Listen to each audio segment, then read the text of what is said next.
Hello दोस्तों, कैसे हैं आप सब। स्वागत है मेरे यूट्यूब चैनल में। दोस्तों, अब हम चालू किए हैं ऑर्गेनिक केमिस्ट्री पढ़ना और आज हम ऑर्गेनिक केमिस्ट्री में पढ़ने वाले हैं हाइड्रोकार्बन। दोस्तों, आज हम हाइड्रोकार्बन पढ़ने वाले हैं। तो दोस्तों, अगर अभी तक मेरा चैनल आप लोगों ने नहीं सब्सक्राइब किया है तो प्लीज़ प्लीज़ प्लीज़ चैनल को जरूर सब्सक्राइब कर लें। मेरे चैनल का नाम है इंडिया केम एंड फन। दोस्तों, मेरे चैनल का नाम इंडिया केम एंड फन है। तो स्टार्ट करते हैं हाइड्रोकार्बन के बारे में। दोस्तों, इसके पहले जो मैंने वीडियो एक अपलोड किया है हाइड्रोकार्बन्स का, उसमें मैंने थोड़ा सा जिक्र किया था, लेकिन यहाँ पे हाइड्रोकार्बन का अब हम स्टार्ट कर रहे हैं चैप्टर ही पूरा। तो सबसे पहले पढ़ने वाले हैं, इसका पहले डिफिनीशन जान लेते हैं। हाइड्रोकार्बन होता क्या है। कार्बन तथा हाइड्रोजन के रासायनिक संयोग से, कार्बन तथा हाइड्रोजन के रासायनिक संयोग के फलस्वरूप बनने वाले जो यौगिक हैं उन्हें ही क्या कहते हैं, हाइड्रोकार्बन कहते हैं। यानी कि कार्बन और हाइड्रोजन ये दोनों से मिल के जो बनता है वही हाइड्रोकार्बन कहलाता है। जैसे कि CH4 है, C2H6 है, C2H2 है, ये सब क्या है, हाइड्रोकार्बन है। हाइड्रोकार्बन दो टाइप के होते हैं। एक तो है संतृप्त हाइड्रोकार्बन, जिसमें पैराफिन एल्केन आता है, पैराफिन अथवा एल्केन, और असंतृप्त हाइड्रोकार्बन है जिसमें एल्कीन अथवा एल्काइन आता है। संतृप्त हाइड्रोकार्बन, सबसे पहले संतृप्त हाइड्रोकार्बन के बारे में पढ़ेंगे हम। संतृप्त हाइड्रोकार्बन क्या होता है। संतृप्त हाइड्रोकार्बन, इसका रासायनिक सूत्र, संतृप्त हाइड्रोकार्बन का रासायनिक सूत्र जो है वो CnH2n+2 होता है। इसका रासायनिक सूत्र CnH2n+2 होता है। प्रत्येक कार्बन परमाणुओं की चारों संयोजकताएं एकल बंध द्वारा संतुष्ट होती हैं। यानी कि इनमें एक बंध होता है। और अगर एक एग्जाम्पल के थ्रू हम देखें अगर इसको CnH2n+2 के बारे में, तो हम इसको जानेंगे कुछ ऐसा। यहाँ पे मतलब कार्बन एक है, अगर कार्बन एक है मतलब n बराबर कितना हो गया, एक हो गया। और हाइड्रोजन यहाँ पे दो है, हाइड्रोजन दो है, और उसके बाद में देखिए आगे n है, n मतलब यहाँ पे एक है, तो 2 × 1 और प्लस आगे दिया है 2, मतलब कितना हो गया, CH4 हो गया। मतलब ये CH4 यानी कि मीथेन हो गया। ये क्या, मेथेन हो गया, ये मेथेन हुआ। और मेथेन का स्ट्रक्चर जो हम बनाते हैं, मेथेन का स्ट्रक्चर जो है वो, एक मिनट, मेथेन का स्ट्रक्चर जो है अलग पेन से बना देता हूं मैं। मेथेन का स्ट्रक्चर कुछ ऐसा होता है, यहाँ पे सब जगह हाइड्रोजन मॉलिक्यूल ऐड रहते हैं। तो ये हुआ एकल बंध। ये एक एक बंध है ना, यहीं पे इसलिए बताया है एकल बंध द्वारा यह संतुष्ट होती है। यहाँ पे कार्बन जो है सभी साइड से एक एक हाइड्रोजन से जुड़ी रहती है और इसमें जो बॉन्ड है यह एकल बंध होता है। एल्केन में प्रत्येक कार्बन जो है वो sp3 संकरित होता है। यानी कि यहाँ जो हाइब्रिडाइजेशन होता है वो sp3 हाइब्रिडाइजेशन होता है। इसके बाद है मेथेन। मेथेन अभी जैसा कि मैंने ऊपर एग्जांपल दिया है आपको, मेथेन इस श्रेणी का प्रथम तथा सबसे कम क्रियाशील सदस्य है। मेथेन जो है इस श्रेणी का पहला सदस्य है, क्योंकि इसमें कार्बन की एक होती है परमाणु संख्या, कार्बन एक होती है, सॉरी परमाणु संख्या नहीं, कार्बन एक होता है, नंबर कार्बन का एक होता है। आगे जो है कार्बन 2, कार्बन 3, तो ऐसी श्रृंखला जो है वो श्रेणी बड़ी होती जाती है। इसके बाद आगे है एल्केन बनाने की विधियां। एल्केन बनाने की विधियां, एल्केन कैसे बनाएंगे हम, यानी कि मीथेन इथेन कैसे बनाएंगे। एक है वुर्ज रिएक्शन, एक उर्ज रिएक्शन जो है, तो उर्ज रिएक्शन से हम क्या करते हैं, CH3I यानी कि मेथिल आयोडाइड को जब ईथर की उपस्थिति और 2 मॉलिक्यूल सोडियम के साथ में जब रिएक्शन कराते हैं तो क्या बनता है, एथेन बनता है और सोडियम आयोडाइड बन जाता है। और ये रिएक्शन होता कैसे है, तो आप लोग को थोड़ा सा मैं रिएक्शन भी यहाँ पे ही बता देता हूँ। ये रिएक्शन होता है CH3I, जो कि 2 मॉलिक्यूल इसका कहा गया है, plus CH3I plus 2Na, 2 Na कहा गया है, तो दोनों Na अलग अलग कर लो आप, दोनों यानी अलग अलग कर लो। अब एक यानी इससे कनेक्ट हो गया, एक यानी इससे कनेक्ट हो गया, और बाकी ये जो बचे हैं वो क्या बना लेंगे, 3 बना लेंगे और बाकी का ये दोनों जो है वो क्या बनाएगा, तो NaI बना लेगा। दोस्तों ऐसा है रिएक्शन। और ये ईथर जो है, ईथर एक सॉल्वेंट का काम करता है, जिसे डाई एथाइल ईथर कहते हैं, एक सॉल्वेंट का काम करता है, जो कि लेबोरेटरियों में हम लोग भी काफ़ी मात्रा में इसका यूज़ किया करते हैं। इसके बाद आगे है CH3COONA, यानी कि सोडियम एसीटेट इसको बोलते हैं। क्या बोलते हैं इसको? सोडियम एसीटेट बोलते हैं इसको। सोडियम एसीटेट, सोडियम एसीटेट बोलते हैं जब ये कॉस्टिक के साथ में रिएक्शन करता है, कॉस्टिक के साथ में NaOH, जिसे सोडियम हाइड्रोक्साइड या कॉस्टिक कहते हैं, जिसे सोडियम हाइड्रोक्साइड अथवा कॉस्टिक कहते हैं। ये जब रिएक्शन करता है, इन दोनों जो साथ में रिएक्शन होता है किसकी उपस्थिति में, कैल्शियम ऑक्साइड जिसे चूना कहते हैं, और सोडियम कार्बोनेट के साथ में जब रिएक्शन करता है तो यह क्या बनाता है, मीथेन बनाता है। तब जाके ये मीथेन बनता है। इसके बाद अब थोड़ा सा एल्केन के जो प्रॉपर्टी है, गुण है एल्केन के, उसके बारे में हम जान लेते हैं। एल्केन की प्रॉपर्टी है ऑक्सीकरण की। तो ऑक्सीकरण जिसे ऑक्सीडेशन कहते हैं, ऑक्सीडेशन भी इसको कहते हैं।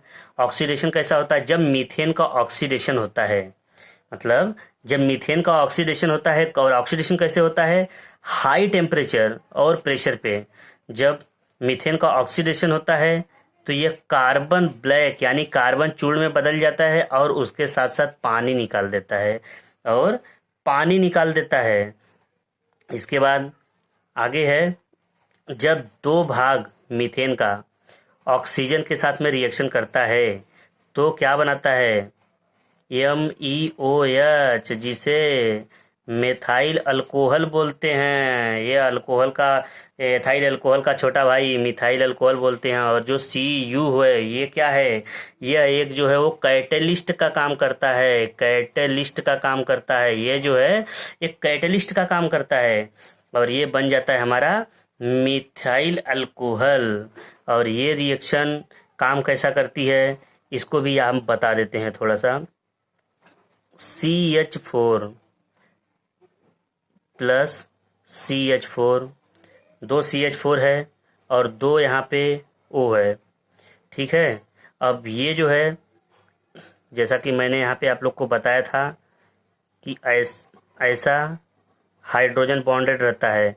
ये इलेक्ट्रॉन को अपने साइड में खींच के यह पॉजिटिव और ये निगेटिव चार्ज में कन्वर्ट हो जाएगा, ये निगेटिव और ये पॉजिटिव चार्ज में बन जाएगा, और उसके बाद में ये अलग हो जाएगा, ये अलग हो जाएगा। मतलब एक जो है कैटायन बन गया और एक दूसरा जो है एनायन बन गया। अब ये जो है इसके साथ में आके रिएक्ट कर जाएगा और इसका जो है इसके साथ में ये जो है OH निगेटिव के फॉर्म में आ जाएगा, और ये बाद में आके मीथेन ये CH4 जो है CH3 है, इससे आके अटैच करके CH3OH बना लेगा, जो कि इससे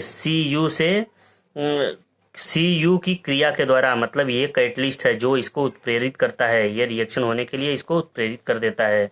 इसके बाद आगे है मॉलिब्डेनम। आगे है एक कैटलिस्ट हमारा मॉलिब्डेनम का।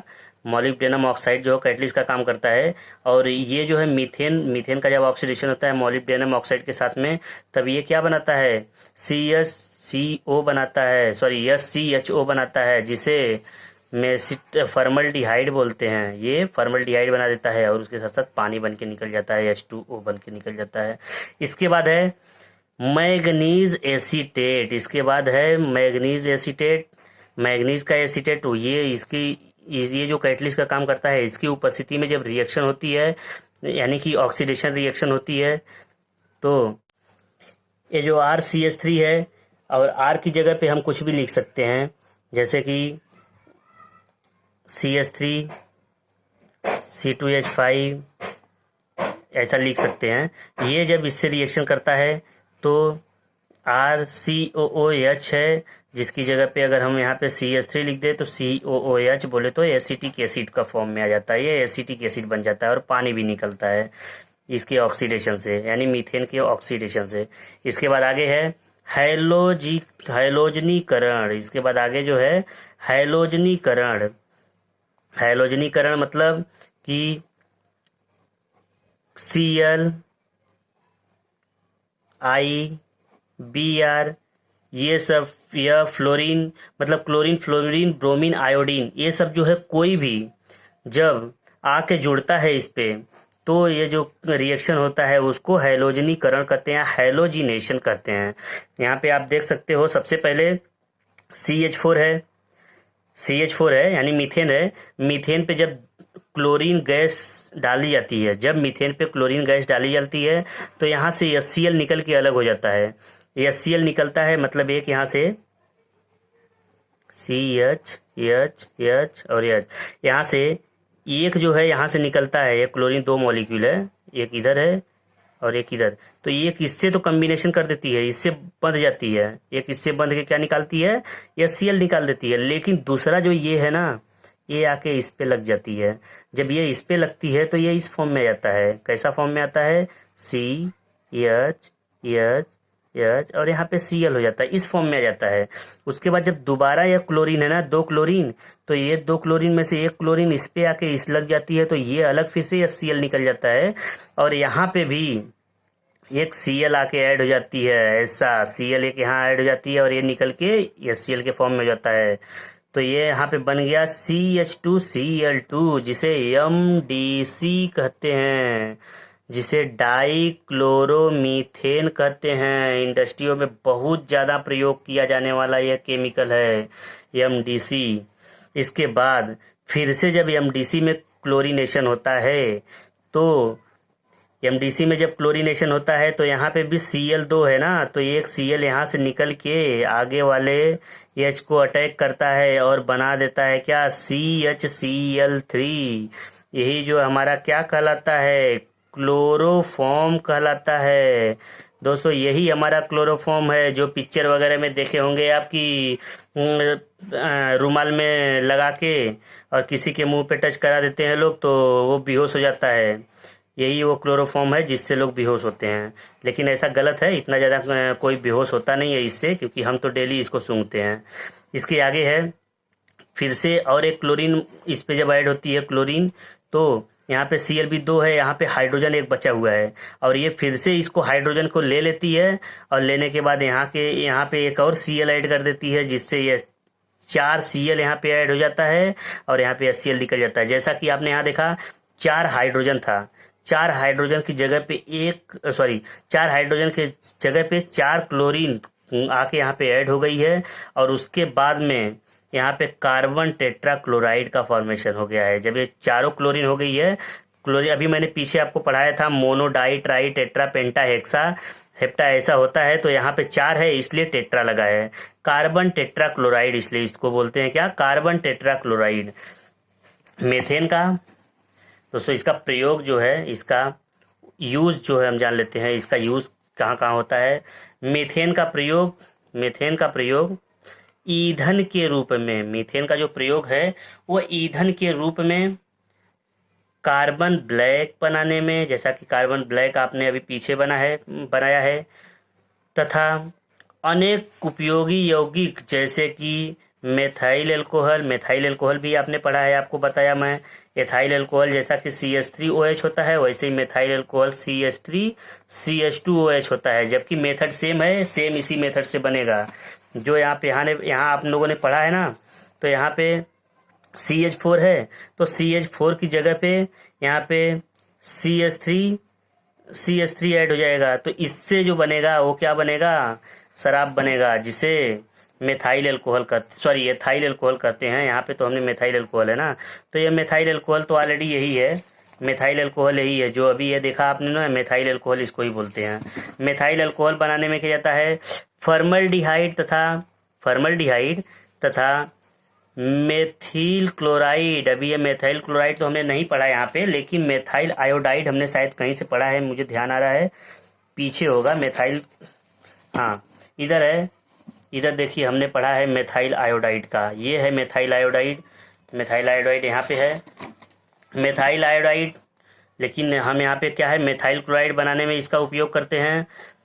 ये सब बनाने में जो है इसका उपयोग किया जाता है। क्या क्या उपयोग होता है, मेथेन का प्रयोग जो है वो ईंधन के रूप में करते हैं, और ईंधन के रूप में मेथेन का प्रयोग सबसे ज़्यादा किया जाता है। हमारे वातावरण में मीथेन जो है वो बहुत ज़्यादा मात्रा में पाई जाती है, इसकी वजह से इसको वातावरण में तो नहीं बोल सकते, जैसे कि आप गोबर वगैरह जो गाय भैंस का जो मल है उससे हम गैस पैदा करते हैं, ये मीथेन गैस बनती है। और ये कार्बन मोनोऑक्साइड और मीथेन गैस जो है वो ये सब मिला के ईंधन के रूप में प्रयोग किया जाता है। आजकल तो मीथेन गैस जो है इतना पॉपुलर हो गया है कि देखा जाए तो इससे गाड़ियां लोग चलाना चालू कर दिए हैं, जो सस्ते के सस्ता साथ में आसानी से उपलब्ध होने वाला है। जो मीथेन का प्रयोग ईंधन के रूप में, कार्बन ब्लैक बनाने में तथा अनेक उपयोगी यौगिक जैसे कि मेथाइल अल्कोहल, फॉर्मेल्डिहाइड तथा मेथाइल क्लोराइड आदि बनाने में इसका उपयोग किया जाता है। असंतृप्त हाइड्रोकार्बन, दोस्तों अभी तक तो हम लोग पढ़ रहे थे संतृप्त हाइड्रोकार्बन, जिसमें हमने पढ़ा है कि एक इसमें एक बॉन्ड होता है, लेकिन यहाँ पे जो बंध है वो कितना द्विबंध त्रिबंध हो सकते हैं। और इसका सामान्य सूत्र जो है वो CnH2n है, लेकिन हमने पीछे क्या पढ़ा है, CnH2n +2 पढ़ा था, लेकिन यहाँ पे ऐसा नहीं है, CnH2n है। प्रथम सदस्य, इसका जो प्रथम सदस्य है वो C2H4 है। प्रथम सदस्य C2H4 है, जिसका नाम क्या है, एथिलीन है, जिसका नाम एथिलीन है। IPSC नाम जो है वो क्या है इसका, एथीन है। एल्कीन बनाने की विधियां हम जान लेते हैं। एल्कोहल का निर्जलीकरण, मतलब अल्कोहल से पानी निकालने के लिए इसका उपयोग किया जाता है। अगर ये हमारा शराब है, जैसा कि पीछे मैंने बताया वहाँ पे शराब तो नहीं था, मेथाइल अल्कोहल बनाया था, लेकिन यहाँ पे एथाइल अल्कोहल देखिए है। एथाइल अल्कोहल से शराब यानी कि जिसे कहते हैं, इससे पानी निकालने के लिए हम उपयोग किसका करते हैं, एल्कीन का। और एल्कीन में किसका, एथिलीन का उपयोग करते हैं। मतलब एथिलीन से अल्कोहल से एथिलीन बनाया जा सकता है आसानी से। और कैसे बनाया जा सकता है, सल्फ्यूरिक एसिड और एल्यूमिना के द्वारा, Al2O3 के द्वारा। और टेम्परेचर 160 डिग्री से लेकर 350 डिग्री तक का अलग अलग टेम्परेचर पे इसको अलग अलग विधि से बनाया जा सकता है। और पानी साथ में निकलता है, यानी कि निर्जलीकरण होता है। निर्जलीकरण बोले तो क्या, पानी निकलना मतलब निर्जलीकरण। निर्जली मतलब कि जिसमें जल ही ना हो, वो है निर्जलीकरण। मतलब इसमें से पानी निकाल दिया और पानी निकला तो ये एथिलीन बन गया और यह पानी निकल के अलग हो गया। इसके बाद है एसिटिलीन का अपचयन, रिडक्शन अब एसिटिलीन का है। एसिटिलीन का जब रिडक्शन करते हैं तब भी एथिलीन गैस या एथिलीन लिक्विड फॉर्म में कन्वर्ट कर लेते हैं। यह है एसिटिलीन। एसिटिलीन को जब रिडक्शन किया जाता है, रिडक्शन करने के लिए बेसिकली हाइड्रोजन वगैरह ही उसमें रहता है, उसको जब रिडक्शन करते हैं, और कैटलिस्ट एक हमारा है कैल्शियम में पीडी सॉल्ट को एक बेस दिया रहता है, बेस दे के एक कैटलिस्ट बनाया जाता है, जिसे हेटेरोजीनस कैटलिस्ट कहते हैं। यही जो है पीडी में एक जो कार्बन होता है, कार्बन को इसमें अवशोषित किया जाता है, किसको, पीडी को। कार्बन में पीडी को अवशोषित करके एक कैटलिस्ट बनाया जाता है, जिसे हेटेरो कैटलिस्ट कहते हैं। और दूसरों यही जो हेटेरो कैटलिस्ट है वह एसिटिलीन से एथिलीन बनाने के काम में आता है। और ये प्रेशियस मेटल का कैटलिस्ट है, इसलिए कॉस्ट में बहुत महंगा पड़ता है। इसके बाद है एथिलीन का गुण। एथिलीन का गुण क्या है, एथिलीन से एथेन का बनना है। एथिलीन से एथेन बनता है। कैसे एथेन बनता है, ये है CH2 डबल बॉन्ड CH2 क्या है, एथिलीन है। ये जब रिडक्शन करता है तो इसमें रिडक्शन क्या क्या कैटलिस्ट की रिक्वायरमेंट पड़ती है, प्लेटिनम पड़ती है, पीडी पड़ती है, या फिर निकिल। मतलब चाहे प्लेटिनम रहे, पीडी रहे या निकिल, कोई भी कैटलिस्ट रहे, इन सभी तीनों प्रीशियस मेटल का कोई भी कैटलिस्ट रहे, इनकी उपस्थिति में जब रिडक्शन होता है तब क्या बनता है, एथेन बनता है। इसके बाद आगे है एथाइल आयोडाइड का बनना। दोस्तों एथाइल आयोडाइड मैंने पिछले आपको दिखाया है, लेकिन यहाँ पे एथाइल आयोडाइड जो कैसे बनता है, एसिटिलीन से, उसको देख लेते हैं। एथिलीन से कैसे बनता है, एसिटिलीन से कैसे बनता है, ये एसिटिलीन है। इससे कैसे बनता है, जब यह चाहिए हाइड्रोजन आयोडाइड से इस पर रिएक्शन करते हैं तब जाके एथिलीन आयोडाइड का निर्माण होता है। इसके बाद है एथिल अल्कोहल। ये एथिल अल्कोहल क्या है, यही एथिल अल्कोहल है जो जिसे शराब बोला जाता है। यहाँ पे एथिल अल्कोहल कैसे बनाया जाता है, इससे आसानी से बन जाता है। देखिए पानी के साथ साथ में हाइड्रोजन आयन जो है, या फिर ओनली हाइड्रोजन आयन जब इस पे लगता है तब जाके ये अल्कोहल फॉर्म में हो जाता है, या ऑक्सीडेशन थ्रू में बनता है। इसके बाद है फॉर्मल्डिहाइड का बनना। फॉर्मल्डिहाइड कैसे बनता है? फॉर्मल्डिहाइड, जैसा कि आप लोग को फॉर्मल्डिहाइड के बारे में तो अच्छी तरह जानकारी रखनी चाहिए। फॉर्मल्डिहाइड जो है इसका एक जो डाइल्यूट सॉल्यूशन होता है, इसका डाइल्यूट सॉल्यूशन जो है वो फार्मलिन सॉल्यूशन कहलाता है। क्या कहलाता है? फार्मलिन सॉल्यूशन कहलाता है। ये CH2 जब ओजोन से रिएक्शन करता है तब जाके बनता है 2SH CHO, और इसका जो है इस तरह से भी इंडिकेट कर सकते हैं। तो दोस्तों आज मेरी वीडियो यहाँ तक ही है, और मिलते हैं एक नए वीडियो के साथ में। तब तक के लिए जय हिंद दोस्तों।